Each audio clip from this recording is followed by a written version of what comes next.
Olá, aqui é o Tio do Papelão, trazendo mais um vídeo de contos de terror. Não esqueça de deixar o like e se inscrever no canal. Boa noite. Decidi escrever porque sou um seguidor antigo do canal e há uma história que nunca me deixou em paz. Já se passaram quase 30 anos, mas as lembranças continuam nítidas, como se tudo tivesse acontecido ontem. Foi na segunda metade dos anos 90, uma época difícil para quem vivia de trabalho honesto. Eu era vigia noturno num dos postos mais sombrios que alguém poderia imaginar. O esqueleto de uma antiga fábrica têxtil em Valença, interior do Paraná. Mas o verdadeiro terror não veio dos boatos sobre o lugar, e sim da história do meu melhor amigo, Rogério. Éramos como irmãos, amizade daquelas que nascem na escola e duram a vida toda. Crescemos juntos, sonhando com um futuro melhor. Só que o futuro foi cruel com ele. Com a modernização das indústrias, muitos perderam o emprego. Rogério foi um deles. Depois de anos na linha de produção, acabou demitido. Passou mais de um ano se virando em bicos para sustentar a esposa Carla e o pequeno Tiago, que mal começava a andar. Eu o visitava e via a dignidade se esfarelando com o tempo.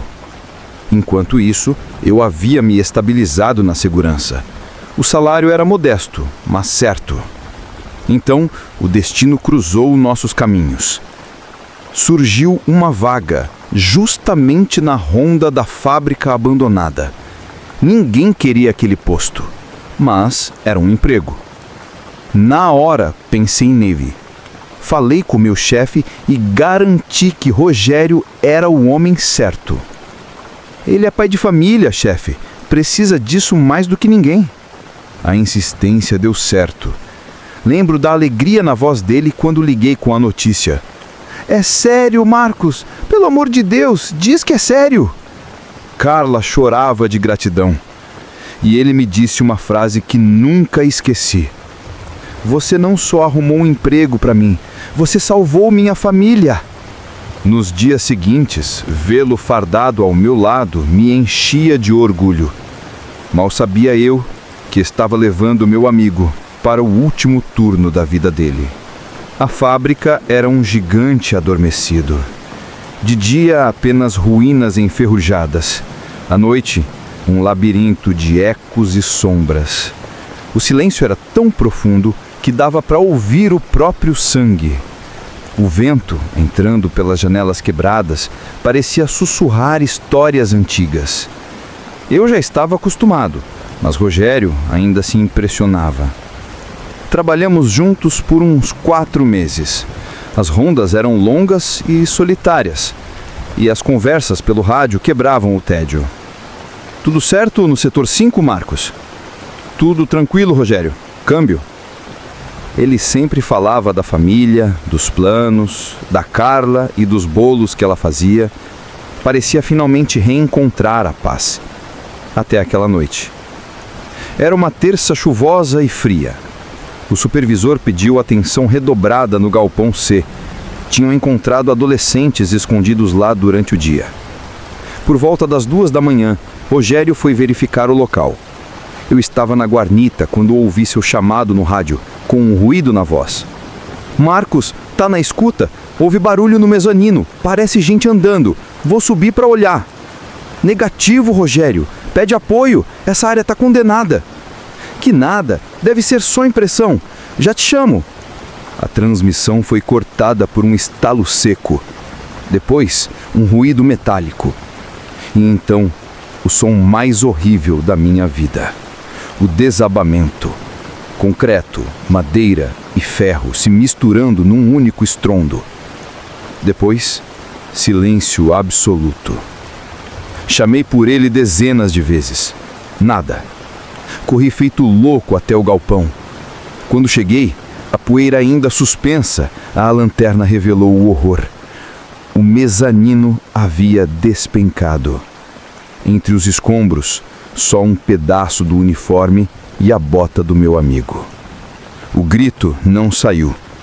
Liguei para o supervisor, os bombeiros, mas era tudo automático. Dentro de mim, algo se partiu. Fui eu quem o colocara ali. A frase dele, "Você salvou minha família", virou maldição. Os dias seguintes foram um borrão. Tive que contar e recontar o que aconteceu, mas nada doía mais do que encarar Carla e o pequeno Tiago. No velório, jurei que cuidaria deles. E cumpri. Ajudava como podia, mês após mês. Minha forma de penitência. Depois de um tempo, pedi para voltar ao trabalho, na mesma fábrica. Todos acharam que eu tinha enlouquecido. Talvez tivessem razão. Mas eu precisava encarar aquele lugar. As primeiras semanas foram um inferno. Cada estalo era um susto, cada sombra um fantasma. Eu evitava o galpão C, mas só de passar por perto o corpo gelava. Com o tempo, a dor virou melancolia. Ajudar Carla e ver Tiago crescer era meu único consolo. 6 meses depois, uma tempestade caiu sobre Valença. Parte da energia falhou e tive de fazer uma ronda extra, justamente ao lado do galpão C. Caminhava com cuidado quando ouvi uma voz dentro da minha cabeça, clara como um sussurro. Cuidado! Era a voz dele. Congelado, parei. Um raio cortou o céu. E logo depois, uma viga despencou exatamente onde eu estaria se tivesse dado mais um passo. Fiquei paralisado, olhando o metal no chão. Não havia dúvida.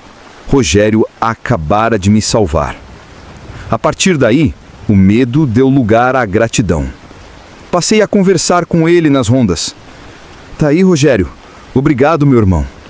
Voltava ao galpão C, agora sem pavor, buscando um sinal. Um mês depois ele veio. Numa madrugada calma, sentado na guarnita, tirei da carteira uma foto antiga nossa. "Me perdoa, Rogério", murmurei. O ar esfumou de repente. Olhei para o corredor. E lá estava ele. A silhueta perfeita sob a luz fraca. O uniforme, a postura. Parado, me observando. As lágrimas caíram. Eu não sentia medo, só uma paz imensa. "Eu tô cuidando deles, meu irmão. O Tiago é a sua cara." Ele não respondeu, mas eu senti. Uma onda de calma me envolveu, como se dissesse: "Tá tudo bem, Marcos." Pisquei e ele sumiu. Nunca mais o vi. Continuei ali por mais 2 anos até a fábrica ser demolida. Nunca mais senti medo. O reencontro foi a despedida que faltava. Hoje, quase 30 anos depois, eu sei. Não fui eu quem salvou a família do Rogério. Fui ele que, do outro lado, salvou a minha. Isso aconteceu lá por 2010. Faz tempo, mas tem coisa que a gente não esquece. Eu trabalhava como guarda noturno em um bairro da zona sul de Belo Horizonte, perto da estação Vila das Flores. Durante o dia era um lugar tranquilo, movimentado, mas à noite as coisas mudavam. Começaram a acontecer muitos assaltos, gente sendo abordada na volta do trabalho, descendo da estação de trem ou chegando do ponto de ônibus. Teve até caso de morador sendo seguido até em casa. Por isso, os vizinhos decidiram se juntar e me contratar. Era tudo informal mesmo, sem uniforme, sem arma, só eu, meu carro e a missão de rodar o bairro durante a noite. Minha presença por si só ajudava. Só de ver um carro circulando devagar, com o pisca-alerta ligado, os mal-intencionados pensavam 2 vezes antes de agir. Minha rotina começava no fim da tarde, quando o céu começava a escurecer. Ligava o rádio, deixava o volume baixo só para não ficar em silêncio total.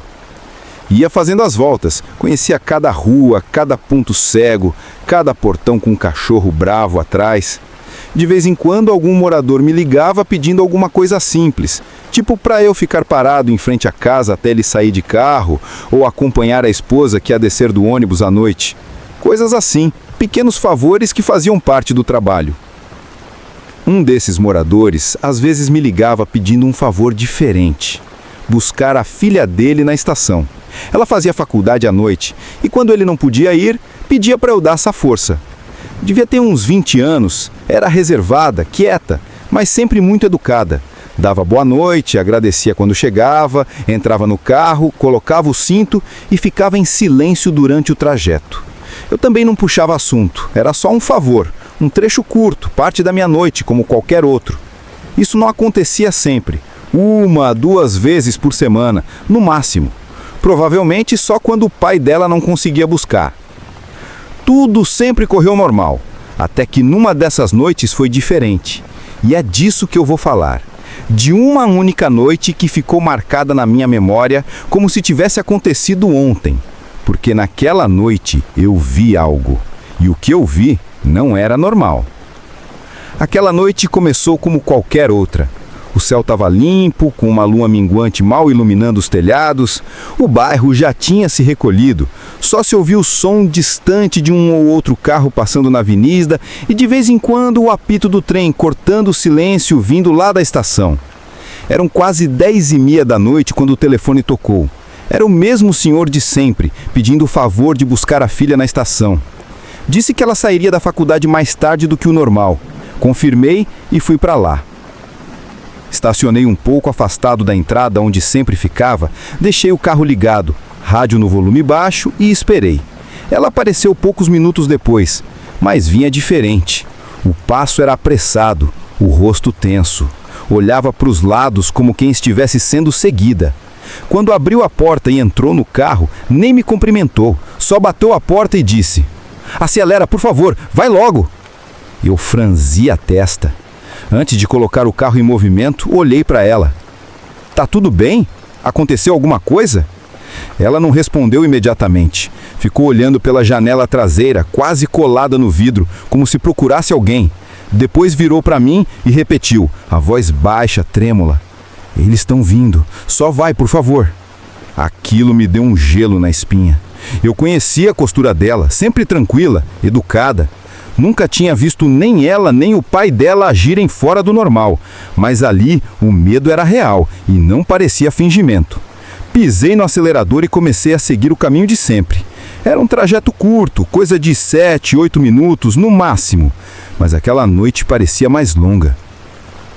No meio do caminho, ela se virou de novo. Estava pálida, respirando rápido, como se esperasse que alguma coisa surgisse a qualquer momento.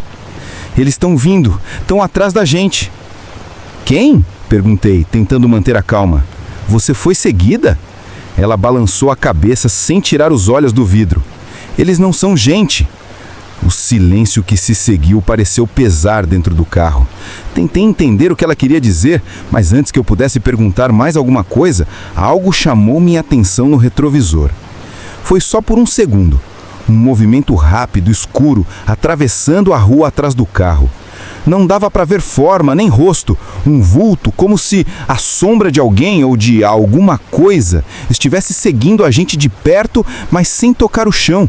Não sei explicar, mas eu vi, juro que eu vi. Acelerei, não disse nada e ela também não falou mais nada. Ficou só olhando para trás, o corpo encolhido no banco. Chegando na rua da casa dela, vi que o pai já estava no portão. Assim que parei o carro, ela abriu a porta e saiu correndo, quase tropeçando.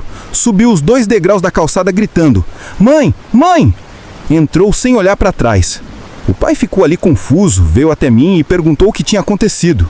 Eu só disse que ela parecia assustada e que me pediu para eu ir rápido. Ele agradeceu com o senho franzido e entrou também. Fiquei parado ali por alguns segundos, com a mão no volante olhando para o portão fechado.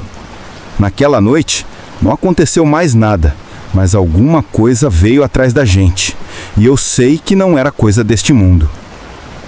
O bairro seguia quieto, nada de anormal. Segui com a Honda como sempre, dirigindo pelas mesmas ruas, passando devagar, farol baixo, pisca-alerta ligado. Não recebi nenhuma ligação, nenhum morador apareceu no portão. Tudo normal, mas dentro de mim nada parecia normal. Tentei me convencer de que nada era, que a garota podia ter passado por um susto, talvez alguém tenha seguido ela, sei lá. Mas aquela frase não saía da minha cabeça. Eles não são gente. E pior, o que eu vi no retrovisor também não era. Mesmo assim, terminei a noite como de costume. Dei as últimas voltas e por volta das 5 da manhã voltei para casa. Tomei um café rápido e fui me arrumar para o outro trabalho, meio período, nada demais. Só mais um dia comum depois de uma madrugada estranha. A rotina seguiu. Ninguém comentou nada, o pai da menina não ligou, a garota não apareceu. De fora, parecia que a noite tinha sido igual a todas as outras, mas por dentro não foi. Uns dias se passaram. O bairro continuava o mesmo, silencioso à noite, corrido durante o dia. Eu até comecei a duvidar de mim mesmo. A falta de explicação pesa, e o silêncio pesa mais ainda. Então que, numa noite qualquer, o telefone tocou de novo. Era o pai dela. Boa noite, será que você consegue buscar minha filha na estação hoje? Respondi que sim, como sempre fazia. Mas assim que desliguei, meu coração acelerou. Não era medo, era expectativa, curiosidade, talvez até uma esperança boba de entender o que tinha acontecido. Fui para a estação no mesmo horário de sempre, estacionei no mesmo lugar, deixei o rádio ligado, o volume baixo e esperei. Ela apareceu poucos minutos depois, mas andando tranquila, sem pressa nenhuma. Cabelo preso, mochila nas costas, exatamente como das outras vezes. Assim que entrou no carro, me cumprimentou. Boa noite! Respondi e comecei a dirigir. Durante uns minutos, só se ouvia o motor e o chiado baixo do rádio. Ela parecia calma, tranquila, até demais, como se nada tivesse acontecido. A dúvida me corroía por dentro. Não aguentei. No meio do caminho, tentando parecer o mais natural possível, perguntei: Você lembra da outra noite? Aquela em que eu te trouxe e você estava assustada? Ela virou o rosto devagar, olhando para mim com expressão confusa. Como assim? Aquela noite em que você entrou no carro pedindo para ir rápido, dizendo que estavam vindo atrás da gente, que não eram gente. Ela franziu a testa, surpresa, e soltou uma risadinha curta. Eu falei isso? Falou sim, respondi. Você estava pálida, nervosa, parecia em choque. Saiu do carro correndo, chamando sua mãe. Ela ficou em silêncio por alguns segundos, tentando lembrar. Depois balançou a cabeça. Olha, eu não lembro de nada disso. Tem certeza que era eu?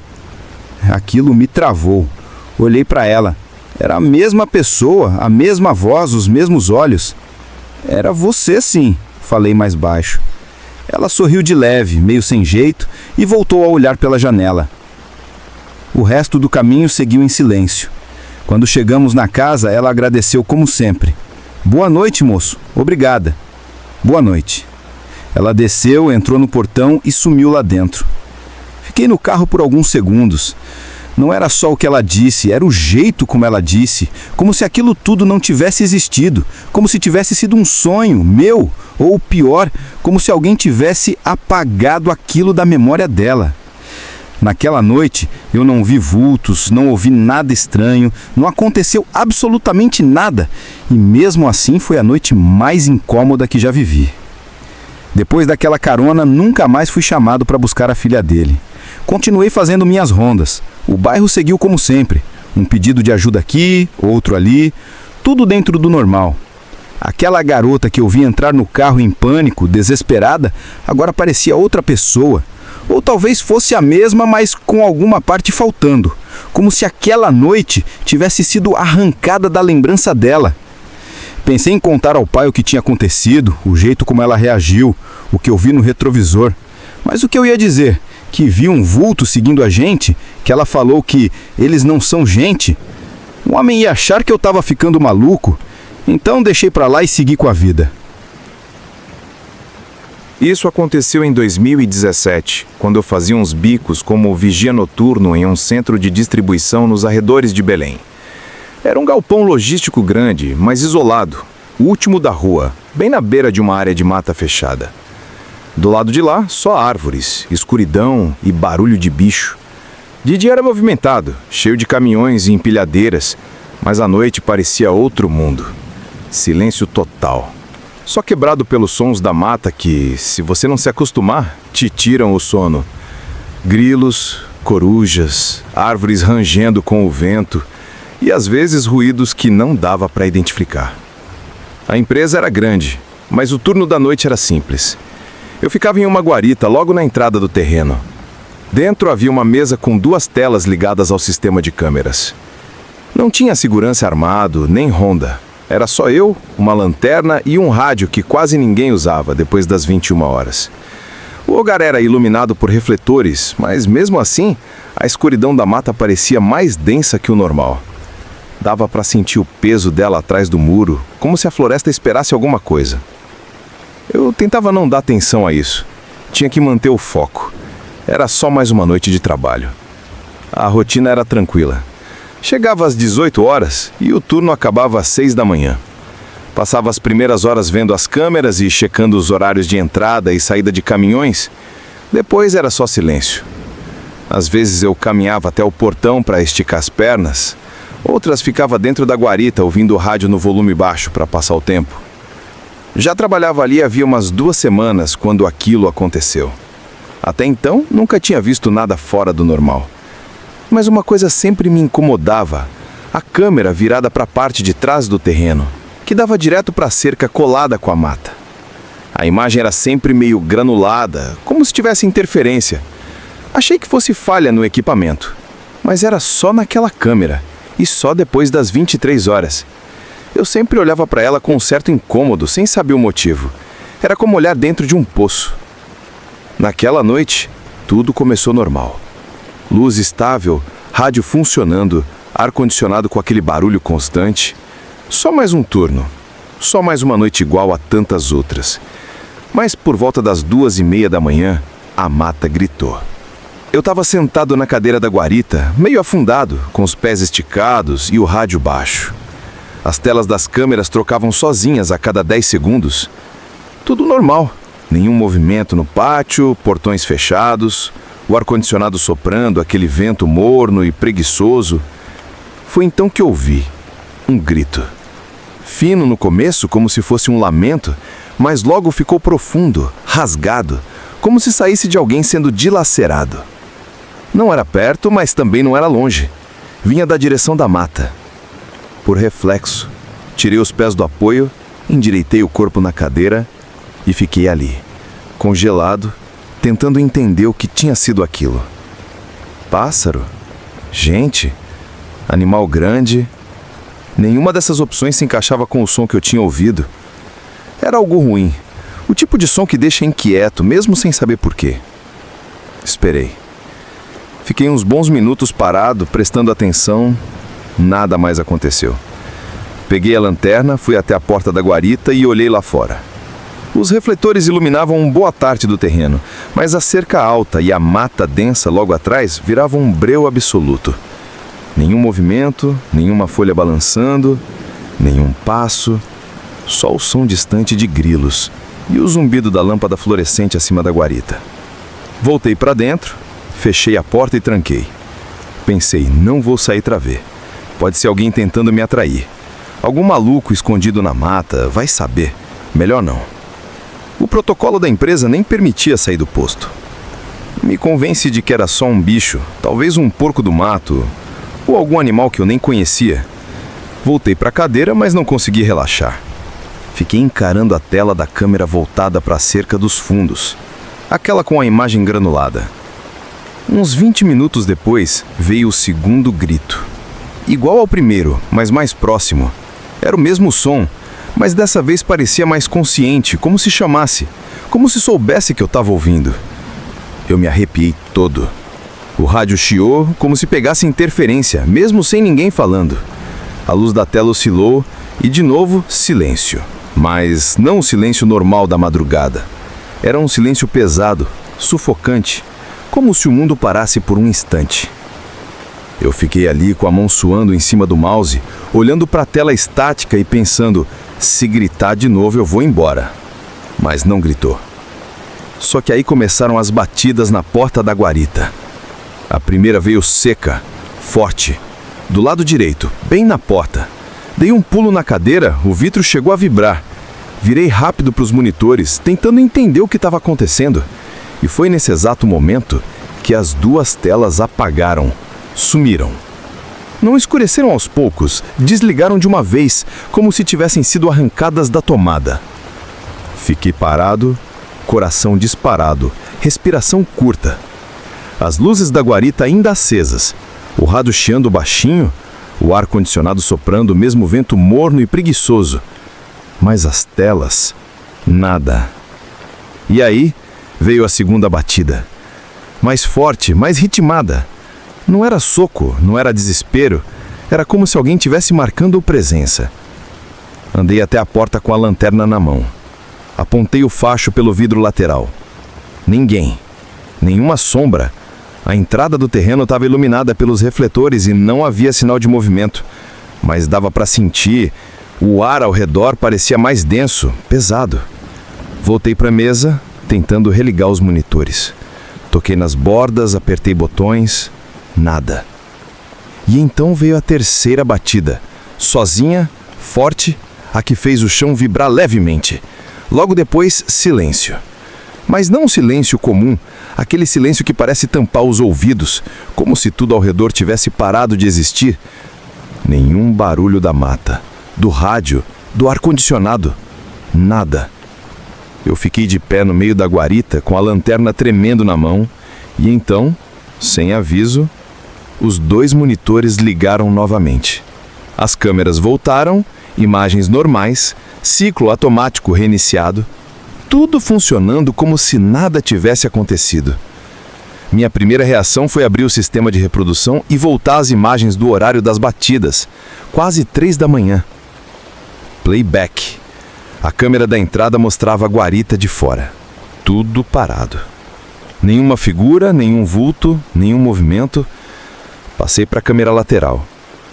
Também nada. Apontei o mouse para a câmera voltada para a mata, aquela da interferência. Mas naquela noite a imagem estava limpa, nítida, vazia. Era como se as batidas nunca tivessem existido. Não esqueça de deixar o like e se inscrever no canal. E acompanhe o vídeo anterior. Até a próxima.